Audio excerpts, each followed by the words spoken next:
ಜೊತೆಲಿ ನಾವಿದ್ದೇವೆ ಅಂತ ಹೇಳಲಿಕ್ಕೆ ಇಷ್ಟೊಂದು ಜನನ. ಆದರೆ ಆ ದಿನಗಳಲ್ಲಿ ನನ್ನ ಜೊತೆ ಯಾರೂ ಇರಲಿಲ್ಲ. ನನ್ನ ಅತ್ತೆ, ಮಾವ, ಗಂಡ, ನಾದ್ನಿ ಯಾರೂ ಇರಲಿಲ್ಲ. ನಾನು ಒಬ್ಬಂಟಿಯಾಗಿದ್ದೆ. ನಿಮಗೆಲ್ಲ ನನ್ನ ಕತೆ ಗೊತ್ತಿಲ್ಲ ಅಲ್ವಾ? ನಾನೇನು ತಪ್ಪು ಮಾಡಿದ್ದೆ ಅಂತ ದೇವರು ನನಗೆ ಈ ಶಿಕ್ಷೆ ಕೊಟ್ಟನು. ಮದುವೆ ಆಗಿ 5 ವರ್ಷ ಆದರೂ ನಂಗೆ ಮಕ್ಕಳೇ ಆಗಲಿಲ್ಲ. ಎಲ್ಲರ ಹತ್ರ ಇನ್ನೂ ಮಗು ಆಗಿಲ್ವಾ ಅಂತ ಕೇಳಿ ಕೇಳಿ ನಂಗೆ ಸಾಕಾಗೋಗಿತ್ತು. ಏನಾದರೂ ಒಂದು ಮಗು ಆದರೆ ಸಾಕು ಅಂತ ಅನ್ಕೋತಿದ್ದೆ. ಮದುವೆ ಆಗಿ 5 ವರ್ಷ ಆದಮೇಲೆ ನಾನು ಗರ್ಭಿಣಿ ಆದೆ. ನಂಗೆ ಆಗಾದ ಖುಷಿಗೆ ಮಿತಿಯೇ ಇರಲಿಲ್ಲ. ಆ ಮಗು ಅಳು ಶಬ್ದ ಕೇಳಿದಾಗ ನನ್ನೆದೆ ಚುರ್ರಂದಿತ್ತು. ಆ ಮಗುನ ಎತ್ಕೊಂಡು ತಪ್ಕೊಂಡು ಮುದ್ದಾಡ್ಕೊಂಡು ಅಪ್ಪ, ಆ ಮಗು ಯಾವಾಗ ನನ್ನ ಅಮ್ಮ ಅಂತ ಕರೆಯುತ್ತೆ ಅಂತ ಕಾಯ್ತಿದ್ದೆ. ಆದ್ರೆ ಆ ಮಗು ನನ್ನ ಅಮ್ಮ ಅಂತ ಕರೀಲೇ ಇಲ್ಲ. ಎಲ್ಲ ಮಕ್ಕಳು ಓಡ್ ಬಂದು ಅವ್ರ ಅಮ್ಮನ ತಪ್ಕೊಂಡು ಅಮ್ಮ ಅಂತ ಕರೀತಿದ್ರೆ ನನಗೂ ಆಸೆ ಆಗ್ತಿತ್ತು, ನನ್ನ ಮಗುನು ಹೀಗೆ ಕರಿಬೇಕು ಅಂತ. ಅಮ್ಮ ನಂಗೆ ಚಾಕ್ಲೇಟ್ ಬೇಕು, ಅಮ್ಮ ನಂಗೆ ಬಿಸ್ಕೆಟ್ ಬೇಕು, ಅಮ್ಮ ನಂಗೆ ಸೈಕಲ್ ಬೇಕು ಅಂತ ಹಠ ಮಾಡಬೇಕು. ಆದರೆ ನನ್ನ ಮಗು ಹಾಗೆ ಮಾಡಲೇ ಇಲ್ಲ. ಅವನು ಮಾತಾಡಲಿಲ್ಲ, ನನ್ನ ಕಣ್ಣಲ್ಲಿ ಕಣ್ಣಿಟ್ಟು ನೋಡಲಿಲ್ಲ, ನನ್ನ ಸುತ್ತ ತಿರುಗಲಿಲ್ಲ. ಅಟ್ಲೀಸ್ಟ್ ಅವನು ನನ್ನ ಕಣ್ಣಲ್ಲಿ ಕಣ್ಣಿಟ್ಟು ಒಮ್ಮೆ ನೋಡಿದ್ರು ಈ ಜೀವಕ್ಕೆ ನೆಮ್ಮದಿ ಸಿಗ್ತಿತ್ತೇನೋ. ಆದರೆ ಅವನು ಹಾಗೆ ಮಾಡಲೇ ಇಲ್ಲ.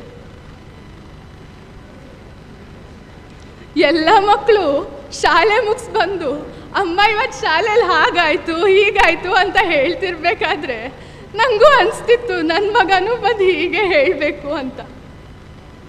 ಆದರೆ ಅವನು ಆ ಫ್ಯಾನ್ ತಿರ್ಗೋದನ್ನೇ ನೋಡ್ತಾ ಕೂತ್ಬಿಟ್ಟಿರ್ತಿದ್ದ. ಆ ಗಾಳಿಲೇನೋ ಪಟ ಪಟ ಅಂತ ಕೈಕಾಲು ಗಲ್ಗಾಡಿಸ್ತಾ ಅವನದೇ ಲೋಕದಲ್ಲಿರ್ತಿದ್ದ. ಶಾಲೆಯಲ್ಲಿ ಟೀಚರ್ಸ್ ಕೂಡ ಅವನದೇ ತಪ್ಪನ್ನೋ ಥರ ಮಾತಾಡ್ತಾರೆ. ನಿಮ್ಮ ಮಗನ ಶಾಲೆಗೆ ಕಳಿಸ್ಬೇಡಿ, ಅವನಿಂದ ಬೇರೆ ಮಕ್ಳಿಗೆ ತೊಂದರೆ ಆಗುತ್ತೆ ಅಂತ. ಅಲ್ಲ, ಅವನು ಯಾರಿಗೇನು ತೊಂದರೆ ಮಾಡ್ತಾನೆ? ಹಾಗೆ ನೋಡೋಕೆ ಹೋದ್ರೆ ಬೇರೆ ಮಕ್ಕಳಿಂದ ನನ್ನ ಮಗನಿಗೆ ತೊಂದರೆ ಆಗ್ತಿತ್ತು.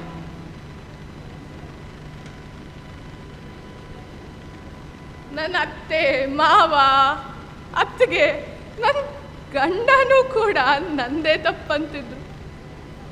ನೀನು ಸ್ವೀಟ್ಸ್ ಜಾಸ್ತಿ ತಿಂತಿದ್ದೆ, ನೀನು ವಾಕಿಂಗ್ ಜಾಸ್ತಿ ಮಾಡ್ತಿದ್ದೆ, ನೀನು ಕೆಲ್ಸಕ್ಕೆ ಹೋಗ್ಬಾರ್ದಿತ್ತು, ಅದು ಇದು ಅಂತ ದಿನ ನನ್ನ ಚುಚ್ಚಿ ಚುಚ್ಚಿ ಸಾಯಿಸ್ತಾರೆ. ಅಲ್ಲ, ನನ್ನ ಮಗುಗೆ ಹೀಗಾಗತ್ತೆ ಅಂತ ಗೊತ್ತಿದ್ದಿದ್ರೆ ನಾನು ಇದನ್ನೆಲ್ಲ ಮಾಡ್ತಿದ್ನ? ಇಲ್ಲಿ ಇಷ್ಟೊಂದು ಜನ ಇದ್ದೀರಲ್ಲ, ನಿಮಗೆ ನನ್ನ ಕಷ್ಟ ಅರ್ಥ ಆಗುತ್ತೆ ಅನ್ಕೋತೀನಿ. ಹೇಳಿ, ನಾನು ಮಾಡಿದ್ರಲ್ಲಿ ಏನಾದರೂ ತಪ್ಪಿದ್ಯಾ? ಹೇಳಿ. ಸ್ವೀಟ್ಸ್ ತಿನ್ಬಾರ್ದಿತ್ತಂತೆ, ವಾಕಿಂಗ್ ಮಾಡಬಾರ್ದಿತ್ತಂತೆ, ಜೀನ್ಸ್ ಹಾಕ್ಬಾರ್ದಿತ್ತಂತೆ, ಜನರಿಗೆ ಹೇಳೋರು ಯಾರು? ನಂತರ ನಾನು ಪಟ್ಟು ಪಡಿಪಾಟ್ಲು 1 2 ಮೊದಲು ದೇವರು, ದಿಂಡ್ರು, ಪೂಜೆ ಪುನಸ್ಕಾರ ಏನಾದರೂ ಮಾಡಿ ಆ ಮಗು ಮಾತಾಡಲಿ ಅಂತ. ನಂತರ ಡಾಕ್ಟ್ರು, ವೈದ್ಯರು, ಪಂಡಿತರು ಯಾರ್ಯಾರು ಏನೇನು ಹೇಳಿದ್ರು ಎಲ್ಲವನ್ನು ಮಾಡ್ತಿದ್ದೆ. ಆಮೇಲೆ ಗೊತ್ತಾಯ್ತು ಅವನಿಗಿರೋದು ಯಾವುದೋ ಕಾಯಿಲೆ ಅಲ್ಲ, ಅದು ಆಟಿಸಮ್ ಅಂತ. ಕಾಯಿಲೆನೇ ಅಲ್ಲ ಅಂದಮೇಲೆ ಅದನ್ನೇನು ಸರಿಪಡಿಸೋದು? ಅವನು ಯೋಚನೆ ಮಾಡೋ ರೀತಿ ಬೇರೆ, ಅವನು ಸಂವಹನ ಮಾಡೋ ರೀತಿ ಬೇರೆ. ನಾವು ಒತ್ತಾಯಪೂರ್ವಕವಾಗಿ ನಮಗೆ ಹೆಂಗೆ ಬೇಕೋ ಹಂಗೆ ನಡೆಸ್ಕೊಳ್ಳೋಕೆ ಹೋಗಿ ನನ್ನ ನಿರೀಕ್ಷೆಯಿಂದ ನಾನೇ ಬೇಸರ ಆದೆ. ಆಮೇಲೆ ನಂಗೆ ಗೊತ್ತಾಯ್ತು ಇದರಲ್ಲಿ ನಂದೇನೂ ತಪ್ಪಿಲ್ಲ. ನನ್ನ ಮಗಂದು ಏನೂ ತಪ್ಪಿಲ್ಲ ಅಂತ. ಅಲ್ಲ, ಆಚೆ ಮನೆ ಆಶಾ ಅವ್ರ ಮಗ ನೋಡಿ, ಮೊನ್ನೆ ಪಾಕೆಟ್ ಮನಿ ಕಮ್ಮಿ ಕೊಟ್ರು ಅಂತ ಜಗಳ ಆಡ್ತಿದ್ನಂತೆ. ಅವನ್ ಮನೆಗೆ ಬರಲ್ವಂತೆ, ಬರೀ ಫ್ರೆಂಡ್ಸ್ ಜೊತೆ ಸುತ್ತಾಡೋದೇ ಆಯ್ತು. ಅಪ್ಪ ಅಮ್ಮನ ದುಡ್ಡನ್ನೆಲ್ಲ ಹಾಳು ಮಾಡ್ತಾನಂತೆ. ಅಲ್ಲ, ಈಚೆ ಮನೆ ಮೀನಾ ಅವ್ರ ಮಗ ಏನ್ ಕಮ್ಮಿನ, ಮನೆಗೆ ಬರಲ್ವಂತೆ. ರಾತ್ರಿ ಆದ್ರೆ ಸಾಕು ಪಬ್ಬು ಕುಡ್ತಾ ಅದು ಇದು, ಯಪ್ಪ. ಅಲ್ಲ, ಈಗಿನ ಮಕ್ಕಳೇ ಹೀಗೇನಾ? ಯಾವಾಗ ನೋಡಿದ್ರು ಕುಡ್ತಾ ಅದು ಇದು ನಶೆ ಅಂತ ಅವ್ರ ಜೀವನನೇ ಹಾಳು ಮಾಡ್ಕೋತಾರೆ. ಇದೇನಾ ಅವ್ರ ಜೀವನ? ಈ ಮಕ್ಕಳನ್ನೆಲ್ಲ ನೋಡಿದಾಗ ನನಗೆ ನನ್ನ ಮಕ್ಕಳ ಮೇಲೆ ತುಂಬ ಸಮಾಧಾನ ಆಗುತ್ತೆ. ಪಾಪ ಅದು. ಒಂದಿನ ಅಮ್ಮ ಅಂತ ಕರೀಲಿಲ್ಲ ಅಂದ್ರೆ ಏನಾಯ್ತು?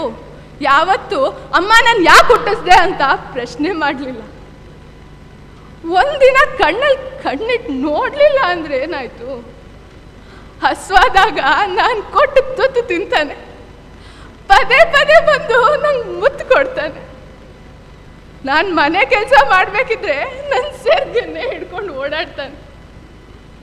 ನಾನು ಎಲ್ಲಿ ಕಾಣಿಸ್ಲಿಲ್ಲ ಅಂದ್ರೆ ಚಡ್ಪಡಿಸ್ಲಿಕ್ಕೆ ಶುರು ಮಾಡ್ತಾನೆ. ಎಷ್ಟು ಪ್ರೀತಿ ನಾನಂದ್ರೆ. ನನಗೂ ಅಷ್ಟೇ ಅವನಂದ್ರೆ ಅಷ್ಟೇ ಇಷ್ಟ. ಅಲ್ಲ, ನಂಗೆ ಸ್ವಲ್ಪ ಜಾಸ್ತಿನೇ ಇಷ್ಟ. ನಿಮ್ಗೊಂದು ಗೊತ್ತಾ, ಅವನದೊಂದು ವಿಚಿತ್ರ.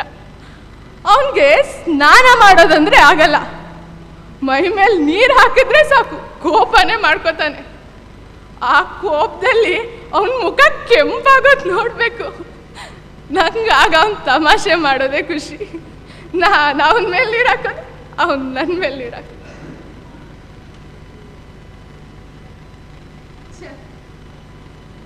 ಇಷ್ಟು ವರ್ಷ ನಾನು ಬೇಸರದಲ್ಲೇ ಕಳೆದ್ಬಿಟ್ಟೆ.